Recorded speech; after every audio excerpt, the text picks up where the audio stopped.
आप बिना सोचे समझे मैनिफेस्ट करते जा रहे हैं और आपकी कुंडली और आपके कर्म उसे रोक रहे हैं। क्या आपने कभी देखा है कि कुछ लोग बस सिर्फ सोचते हैं और सब कुछ हासिल करते चले जाते हैं, और आप इतना मैनिफेस्ट करते हैं लेकिन फिर भी खाली हाथ रह जाते हैं। इसमें आपकी कोई गलती नहीं है। जैसा आपको दिखाया और बताया जाता है, आप उसको देख के तुरंत खुश होते हैं और झटपट बस फॉलो करने लगते हैं, और एंड रिजल्ट क्या होता है? कोई चेंज नहीं आता लाइफ में। आज हम उस तथ्य के बारे में बात करते हैं जो सच आपको कोई नहीं बताएगा। मैं कोई गुरु नहीं, पर जो मैंने ऑब्जर्व किया वही अपने एक्सपीरियंस से आपसे शेयर कर रहा हूँ कि कैसे आपकी कुंडली और आपके कर्म जो हैं वह गेम चेंजर होते हैं। आज हम उस मिसिंग लिंक के बारे में बात करेंगे जो कि लॉ ऑफ अट्रैक्शन को एक्टिवेट करता है, और अगर आप इसको समझ गए तो आपके लिए मैनिफेस्टेशन एक बहुत आसान गेम हो जाएगा जिसे आप अपनी लाइफ में पॉजिटिवली यूज़ कर पाएंगे। जी हाँ, सबसे पहले हम बात करते हैं कुंडली की। जैसे लोग कहते हैं कि जैसा बोओगे वैसा पाओगे, पर हम इसके दौरान एक बहुत इम्पॉर्टेंट बात भूल जाते हैं। बोने और पाने के बीच में समय लगता है। It takes times to develop. हाँ, जैसा बीज बोओगे वैसा ही फल मिलेगा, लेकिन जो आज आप फल पा रहे हो वो जो बीज आपने पहले बोए थे उसका नतीजा है। तो इसलिए आपको इस चीज़ को समझना होगा। इसलिए एक उदाहरण के तौर पर, जैसे मान लीजिए किसी की कुंडली में शनि बहुत पावरफुल है, प्रधान है, तो उसको ये मान लेना चाहिए कि वो कितना भी मैनिफेस्ट करे, उसको जो रिजल्ट्स मिलेंगे वह थोड़े डिले होके मिलेंगे, और साथ में उसमें एक्स्ट्रा मेहनत भी करनी पड़ेगी। वो कोई भी शॉर्टकट अपना ले, कोई भी चीज़ कर ले, पर उसे शॉर्टकट काम नहीं करेगा, उसे मेहनत ही करनी पड़ेगी। और आप ये समझ ले कि जो आपकी कुंडली है वह आपके एक ब्लूप्रिंट है। लोग इसे नेगेटिविटी कहेंगे, लेकिन मैं इसे एक रियलिटी चेक कहूँगा, क्योंकि जो कुंडली है वह वही दिखाएगी जो आपकी लाइफ में आना होगा। और अगर आप इस सत्य को नहीं समझेंगे तो सच मानिए आप दीवार पे सर मारते रहेंगे। मैनिफेस्टेशन क्या है?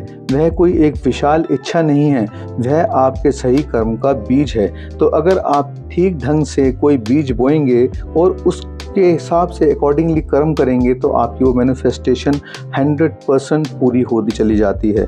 जो ब्रह्मांड है वो हमें कैसे रिस्पॉन्ड करता है? वह हमारी इमोशंस पे नहीं चलता, वह हमारी एनर्जी को कैच करता है।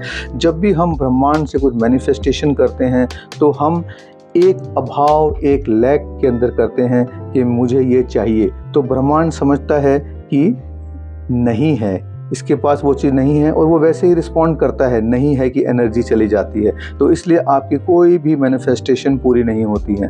तो सबसे बड़ी बात क्या है? जैसे आप एनर्जी क्रिएट करते हो और उसके साथ कर्म करते हो तो वही ब्रह्मांड कैच करता है। अगर आपको कोई ग्रह वीक है तो उसे आप अपने कर्मों से और अपने रूटीन से ठीक कर सकते हो, ना कि और कोई उपाय इतना जल्दी काम करेगा। और एक चीज़ आप सच माने, आपको अगर मैनिफेस्टेशन को एनर्जी देनी है 10 गुना ज़्यादा, तो इसमें आपकी दान और सेवा जितना काम करते हैं उस उतना और कुछ नहीं। यह एक अंधविश्वास नहीं है, यह एक फ्रिक्वेंसी शिफ्ट का ज़रिया है। जी हाँ, आपको ये चीज़ समझनी होगी। अब मैनिफेस्टेशन को सक्सेसफुल कैसे करें? अगर आप अपनी कुंडली को स्वीकार कर लें, उसके अंदर की एनर्जीज़ को समझ लें और अपने कर्मों को, अपने एक्शंस को, अपनी जो इच्छा है उसके साथ अलाइन करें, तो आपकी मैनिफेस्टेशन बहुत जल्दी पूरी होती है। एग्जाम्पल के तौर पर, अगर आपको लाइफ में पैसा, धन चाहिए तो उससे जुड़ी हुई वस्तुओं का कुछ दान या उसको वैल्यू देना शुरू करें। अगर आपको लाइफ में लव चाहिए तो सबसे पहले खुद को लव करें और दूसरों को लव देना शुरू करें, तभी आपकी मैनिफेस्टेशंस जल्दी पूरी होंगी, क्योंकि आपने अपने कर्मों को ऐलान कर दिया हो। अगर आपको मेरी बात थोड़ी कड़वी लगी हो और सच लगी हो तो कमेंट में ज़रूर लिखना कि आपको सबसे बड़ी रुकावट कौन सी आती है, और यह रुकावट आपके सोच के कारण है या आपके डर के कारण।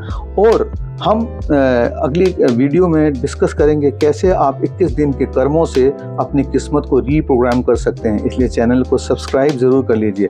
बस अंत में इतना कहूँगा कि किस्मत आपकी लकीरें नहीं, आपके कर्मों से लिखी जाती हैं।